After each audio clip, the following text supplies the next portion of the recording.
अक्सर बच्चे जो हैं बहुत घबरा से जाते हैं और कहते हैं कि क्या होगा, हम कैसे क्या कर पाएंगे, हमारे आगे का भविष्य क्या होगा।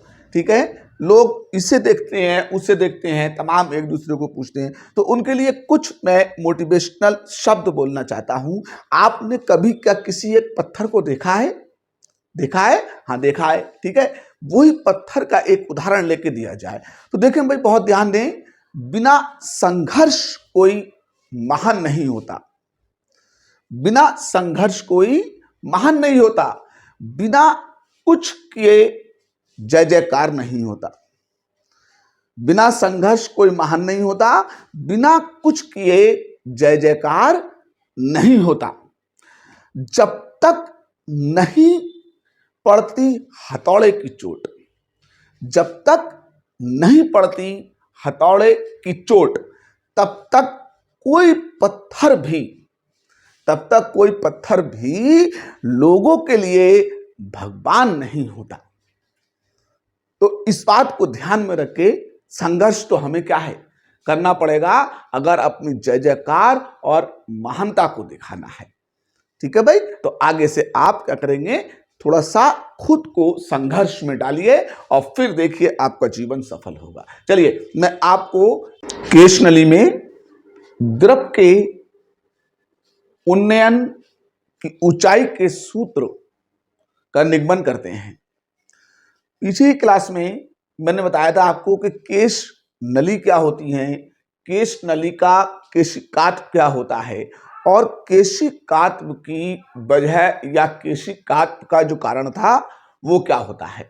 लेकिन आज की क्लास में हम बहुत इंपॉर्टेंट आर्टिकल, जब केश नली को किसी द्रव में ऊर्ध्वाधर खड़ा किया जाए तो फिर केश नली के अंदर जो बाहर द्रव के तल से केश नली के अंदर जो द्रव का तल ऊपर उठ जाता है, उस ऊंचाई को ज्ञात करने के सूत्र की तरफ बढ़ेंगे।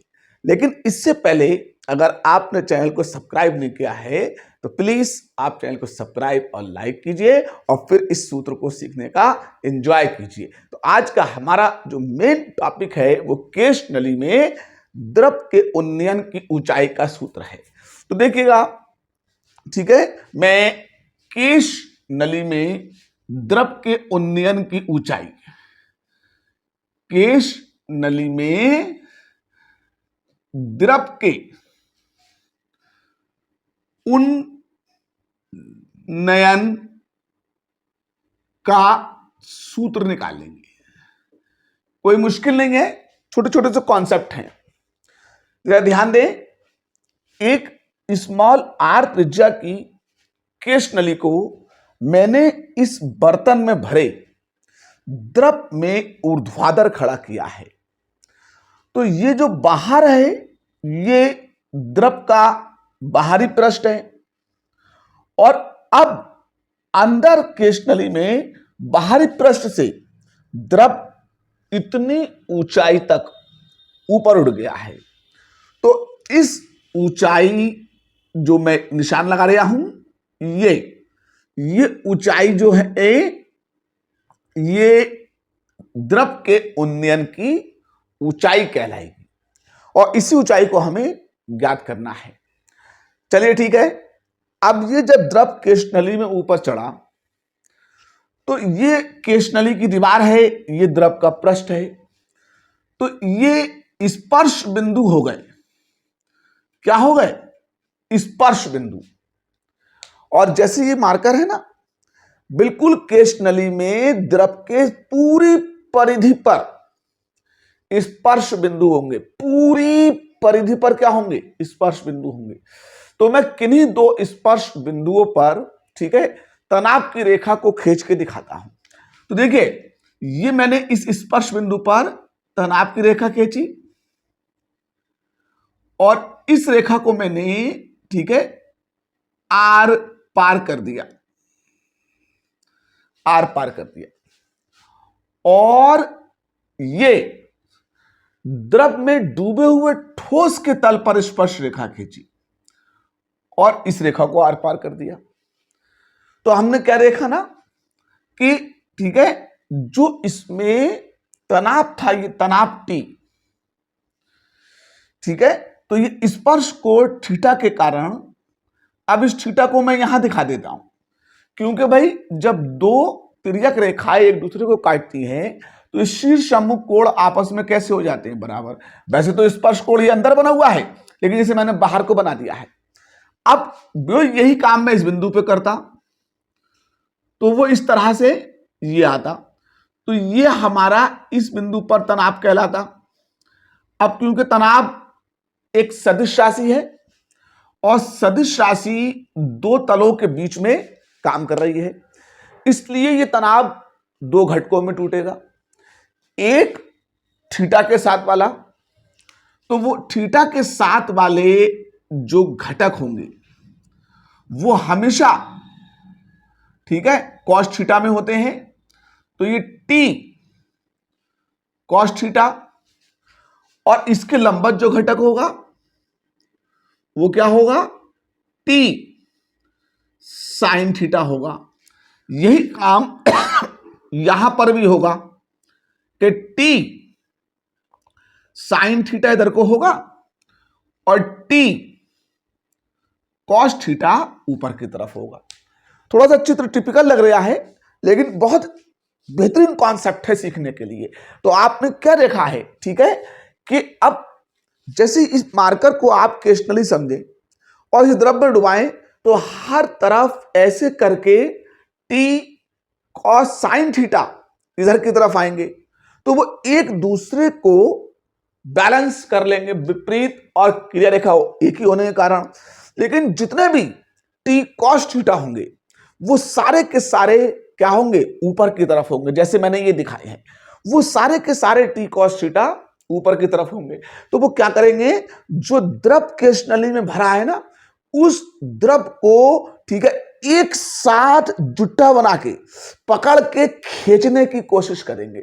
ऊपर की तरफ एक साथ जुट्टा बना के पकड़ क्या करेंगे, खींचने की कोशिश करेंगे, जिससे केश नली में द्रव जो है, केश नली में द्रव, उसका तल ऊपर उठ जाएगा बाहर के तल के मुकाबले। ठीक है भाई, जब बाहर के तल के मुकाबले ऊपर तल उठ जाएगा तो अब वो तल नीचे क्यों नहीं गिर रहा है, उसे कौन सा संतुलन मिला है, इन सारी बातों पे ध्यान देंगे। तो अब हम आगे की तरफ बढ़ते हैं। तो अब मैंने क्या किया ना, ठीक है, ये ऊपर की ओर जाएगा, लेकिन अब इसमें ये जो बेलन के आकार का द्रव ऊपर चढ़ गया है, इतना हिस्सा देखें, ठीक है, तो ये अब इसका भार जो होगा वो ऊर्ध्वाधर नीचे की ओर होगा। तो मैंने क्या किया है, ठीक है, कि इसके अंदर इसके भार को ऊर्ध्वाधर नीचे की ओर दिखाया है। अब सवाल जो पैदा होता है कि जो द्रव स्तंभ बना है वो ऊर्ध्वाधर नीचे की ओर है, और जितना भी बल लग रहा है टी कॉस थीटा के रूप में, वो सारा की सारा क्या लग रहा है, ऊपर की ओर। अब ये दोनों बल एक दूसरे को क्या करेंगे, जब बैलेंस कर लेंगे, संतुलित कर लेंगे, तो उस वक्त ऊपर रुका हुआ रह जाएगा। अब वो कितने ऊपर रह गया है उसी ऊंचाई को निकालना है। अब देखिए, जब केश नली है तो इसके पास त्रिज्या भी होगी, और फिर केश नली है तो फिर क्या होगा, ठीक है, इसके पास पूरे मुंह की एक परिधि भी होगी। तो परिधि क्या हो जाएगी, लंबाई में। पृष्ठ तनाव की डेफिनेशन के अकॉर्डिंग, ठीक है, ऊपरी पृष्ठ पर लगने वाला बल क्या होगा, तो देखेंगे, जरा ध्यान देंगे, ठीक है। देखिए, द्रव स्तंभ पर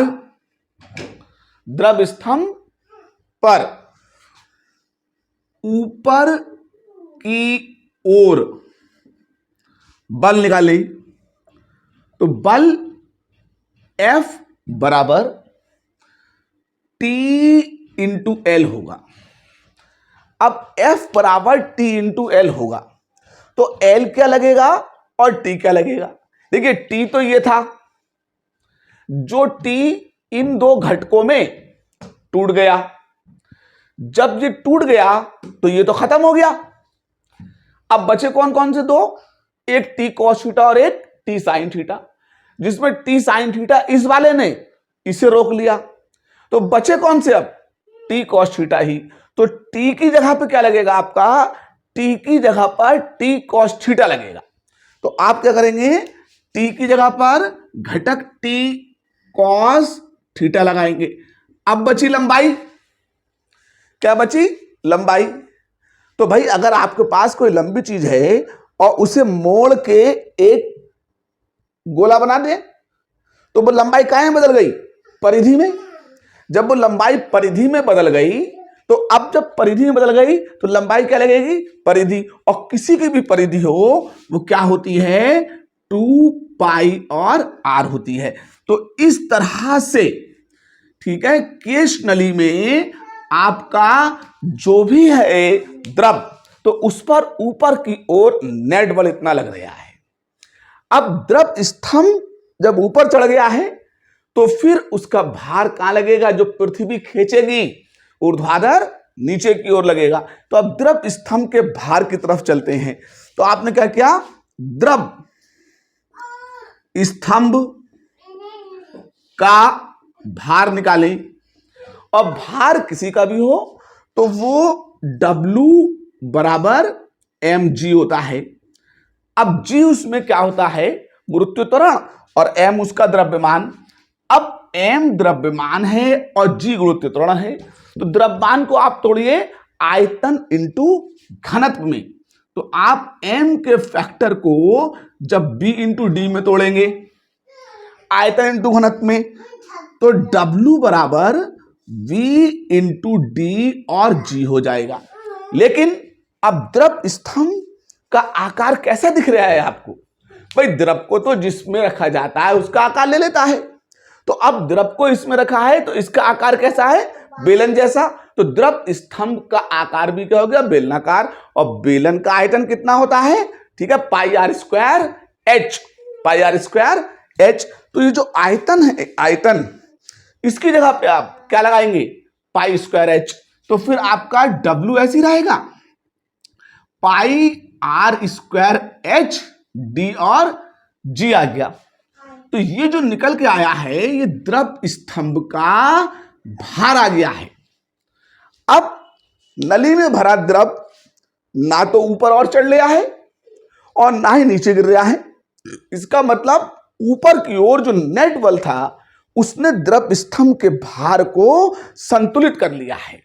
तो अब क्या लगेगी यहां पे यार, संतुलन की अवस्था। तो संतुलन की अवस्था में समीकरण 1 और समीकरण 2 क्या करेंगे, उठा करके आपस में बराबर रख देंगे। तो अब हम क्या देखेंगे, संतुलन की अवस्था में, संतुलन की अवस्था में।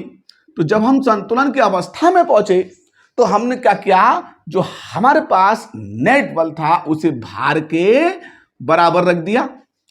अब भार pi r square h d g रखेंगे और बल की जगह पे आप क्या रखेंगे, ठीक है, टी कॉस थीटा और 2 पाई आर को रखेंगे। तो देखें भाई, आपसे एक पाई से पाई का फैक्टर कट गया, एक आर से स्क्वायर खत्म हो गया, ठीक है। तो एक आर बचेगा, तो अब इधर बचा आर एच डी जी, इधर क्या बचा, 2 बचा और टी कॉस थीटा बचा। अब अगर आपको ऊंचाई निकालना है तो आप ऊंचाई को यहीं रखेंगे और 2t कॉस थीटा के बड़े में क्या लिख देंगे, आर डी जी लिख देंगे। तो इस तरह से आपको क्या मिलेगा, जो भी केश नली किसी द्रव में ऊर्ध्वाधर खड़ी की जाएगी तो उसके उन्नयन की ऊंचाई है, उस ऊंचाई का सूत्र आपको मिल जाएगा। तो ये किसी भी द्रव में केश नली को खड़े करने पर उसके उन्नयन की ऊंचाई का सूत्र है। तो इस सूत्र को तो आपने सीख लिया है।